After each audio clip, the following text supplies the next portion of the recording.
Happening in Fulton. Reducing court cases, reimagining workspaces, and providing citizens with the best voting experience. Here's County Manager Dick Anderson with his monthly update. As we move out of COVID-19, we're really moving into what we term an operational readiness posture. So we'll cover three things that are right in that vein.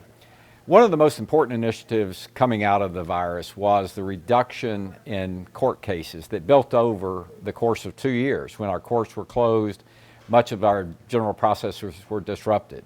We've continued to make huge progress in that area, and now in the last month have generated another 10,000 cases being resolved. That now has resulted in over half of the cases, 150,000 or so that we started with, now being dealt with successfully. So I just want to underscore that that remains one of our most important initiatives. We call it Project Orca because of the size of it. It's being well executed by our justice partners and the leadership of Alton Adams on the administration side. So again, a great thanks to that team. Some of our mayors have said that they haven't seen any progress in this area. I think that was a talking point rather than a data point, because this is clearly the data that's readily available on our website, and we encourage the public as well as our mayors to review it. Second thing that's very important to us is reimagining our workspace. And of all of the federal dollars at our disposal, the first two initiatives were, of course, responding to the virus with vaccination efforts, anywhere from Mercedes-Benz to mobile sites, where we inoculated thousands and thousands of Fulton County residents.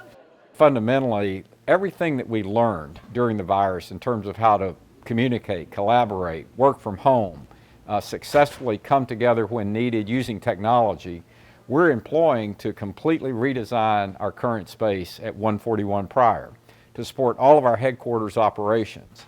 And I think it's not only going to be something that's going to accrue to the benefit of the employee, but most importantly, accrue to the benefit of the citizens, because at the same time that we're engaging our employee base, putting them in a position to be successful and serve citizens, we're also making some strategic moves, like moving the tax assessor's office back from Peachtree Center to 141 Pryor, giving the citizen a one-stop shop to come in and deal with all of their tax matters, from the tax assessor to the tax commissioner.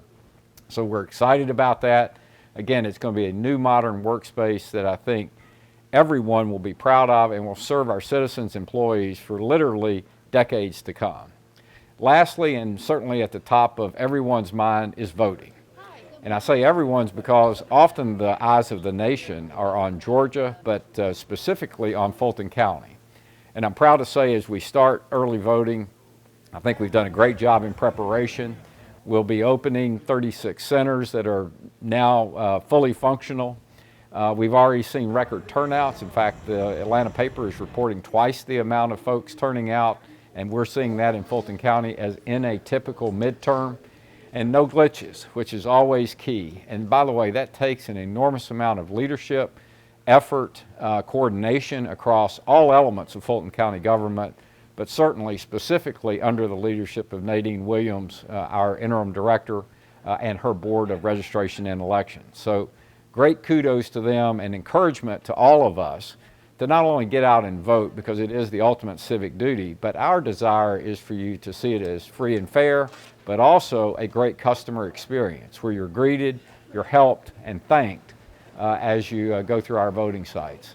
So again, our update's pretty succinct this time and pretty specific in terms of all the operational readiness efforts that as we move from COVID into more of a normalized state, you'll hear us update on. Thank you. That's just some of what's happening in Fulton. To stay connected, like us on Facebook, follow us on Twitter and Instagram, and subscribe to our YouTube channel.